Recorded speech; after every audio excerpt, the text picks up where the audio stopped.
Overthinking is not intelligence. It's a mental illness disguised as problem solving. And here's the disturbing truth: every hour you spend overthinking creates measurable damage to your prefrontal cortex, the part of your brain responsible for decision making and action. You think you're being careful, you think you're being smart, but neuroscience shows you're literally shrinking your ability to think clearly. You're not analyzing your way to success, you're paralyzing your way to failure. By the end of this video, I'll reveal the cognitive kill switch that stops overthinking in under 60 seconds. But first, you need to see what overthinking is actually stealing from you. Right now, while you're overthinking your next move, someone with half your intelligence and twice your courage is already 10 steps ahead. They're not smarter, they're not more talented, they just have a different relationship with uncertainty. Where you see a decision and spiral into analysis, they see a decision and make it. Where you create 17 different scenarios of what could go wrong, they act and adjust. And the gap between you and them isn't ability,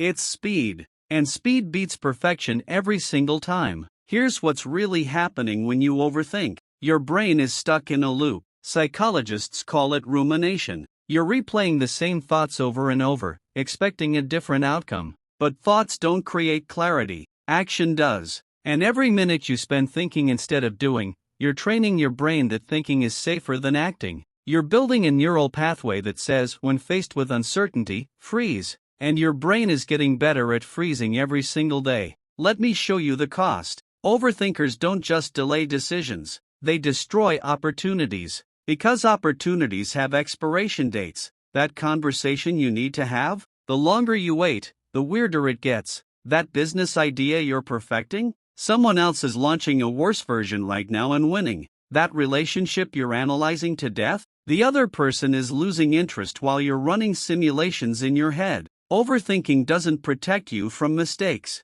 It guarantees you'll miss everything that matters. And here's the part nobody tells you. Overthinking is not rational. You think you're being logical, weighing options, considering variables. But that's not what's happening. You're using logic as a shield against fear. You're afraid of making the wrong choice, so you make no choice. You're afraid of looking stupid, so you think until the moment passes. You're not thinking your way to the right answer. You're thinking your way out of action. And your brain knows it. Now here's where it gets dark. The more you overthink, the worse you get at thinking. Brain imaging studies show that chronic overthinkers have hyperactive default mode networks. That's the part of your brain that activates when you're doing nothing. It's supposed to rest. But in overthinkers, it never shuts off. Your brain is constantly running scenarios, analyzing threats, predicting outcomes, and it's exhausting itself. You're not just mentally tired, you're mentally damaged, and the damage compounds daily. Let me tell you what overthinking actually is.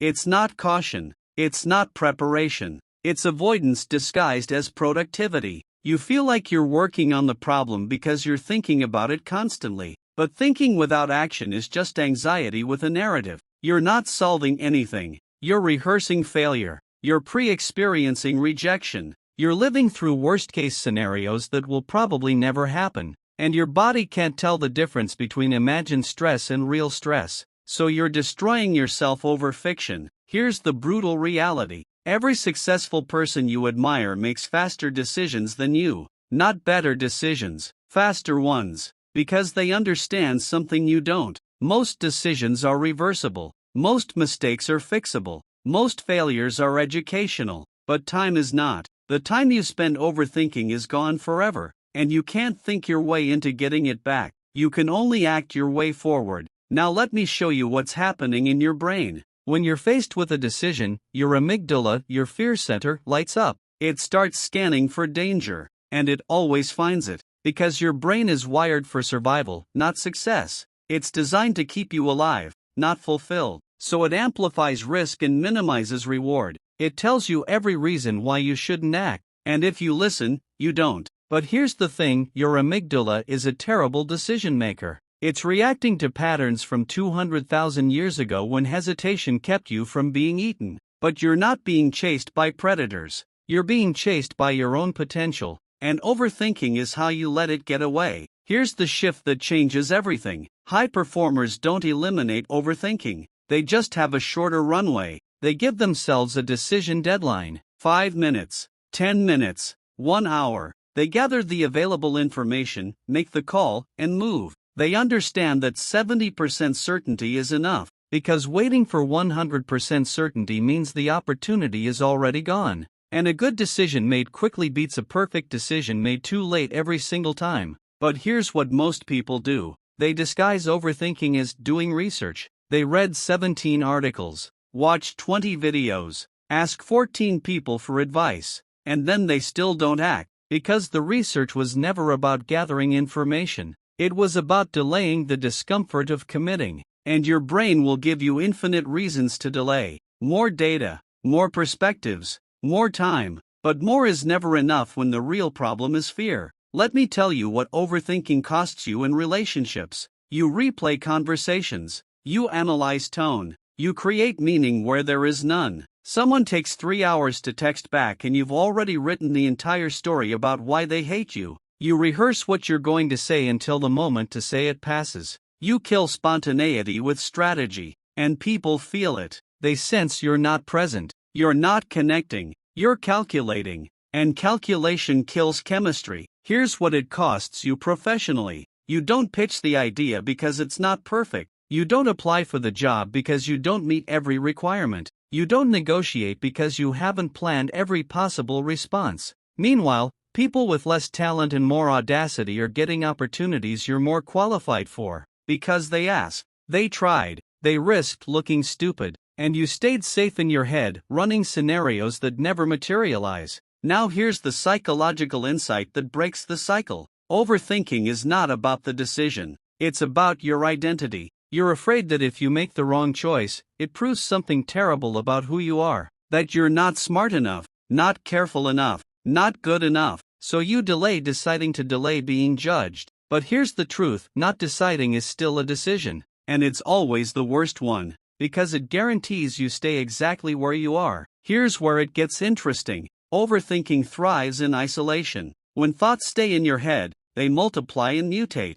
but when you speak them out loud, they lose power. This is why therapy works, not because the therapist has answers, but because articulating the thought exposes how irrational it is. Your internal monologue can spin forever. But when you say, I'm not taking this opportunity because I'm afraid people will think I'm not qualified, you hear how ridiculous that sounds. The moment you externalize the thought, you realize it's not truth, it's fear. Let me give you the neuroscience. Your brain has two systems. System 1 is fast, intuitive, automatic. System 2 is slow, analytical, deliberate. Overthinkers live in System 2. They think everything requires deep analysis. But most decisions don't. Most decisions are simple. And your gut, your System 1, is better at them than your conscious mind. Research shows that intuitive decisions made quickly are often more accurate than analytical decisions made slowly. Because your subconscious is processing millions of data points your conscious mind can't access. But here's the problem. You've been taught to distrust your intuition, to think everything through, to have a reason for every choice. And that's useful for some decisions, life or death choices, major investments, but not for 90% of what you're overthinking. What to wear, what to say, whether to send the email. Your brain is using a nuclear reactor to power a light bulb, and it's burning you out. Now here's the framework. You need to categorize your decisions. Type 1 decisions are irreversible and high stakes. These deserve analysis. Type 2 decisions are reversible and low stakes. These deserve speed. Most of what you're overthinking falls into Type 2, and you're treating them like Type 1. You're acting like choosing a restaurant is choosing a career, like sending a text is signing a contract, and that disproportionate response is what's killing you. Here's what you do. When you catch yourself overthinking, you ask one question: is this decision reversible? If yes, you make the call in under 5 minutes. You choose. You act, you move. If it's wrong, you adjust. But you don't spiral, you don't analyze. You decide and execute. This one shift, this one filter eliminates 80% of overthinking. Because most of what you're agonizing over doesn't actually matter. But here's the deeper issue. Overthinking is a control mechanism. You believe if you think hard enough, you can predict and prevent all negative outcomes. But that's an illusion. Life is inherently uncertain. You can't think your way to certainty. You can only act your way through uncertainty, and the faster you accept that you'll never have perfect information, the faster you start living. Let me tell you the secret method I promised. It's called the 2-minute rule. When you feel yourself starting to overthink, you give yourself 2 minutes to think. Set a timer. Think as hard as you want for 120 seconds. And when the timer goes off, you act on whatever your gut says.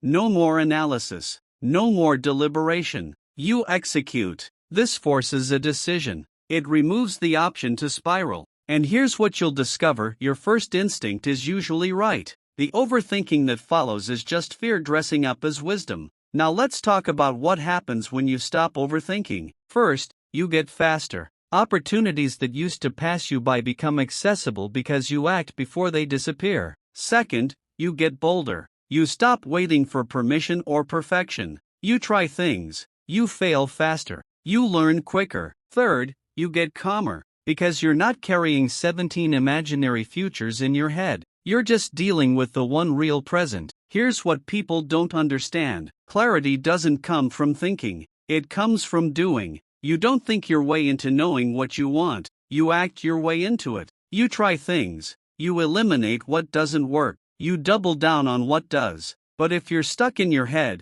you never gather that data, you just imagine it. And imagination without action is delusion. And here's the final truth about overthinking: it's not protecting you, it's imprisoning you. Every thought you repeat is a bar on the cage. Every scenario you run is another lock. You think you're being safe, but you're just being stuck. And the longer you stay stuck, the more normal it feels. Until one day you realize you've thought your entire life away and you never actually lived it. So here's what you're going to do in the next 24 hours. You're going to identify one decision you've been overthinking. Just one. And you're going to make it. Not perfectly. Not after more research. Not when you feel ready. You're going to give yourself 2 minutes to think. And then you're going to choose. And you're going to act on that choice immediately. No backsies. No second guessing. You're going to prove to your brain that you can decide and survive. Because here's what happens when you do this. Your brain starts to learn that action doesn't kill you.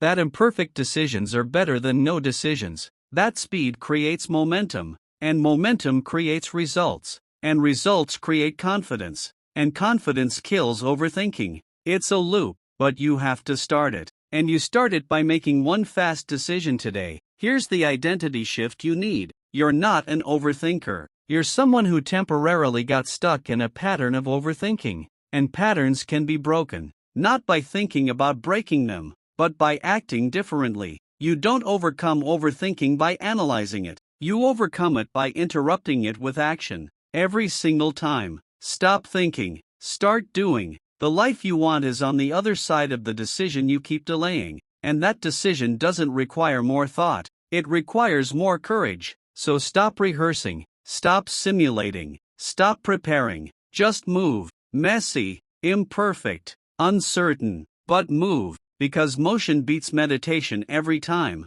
And the version of you that stops overthinking is just one decision away. Make it now.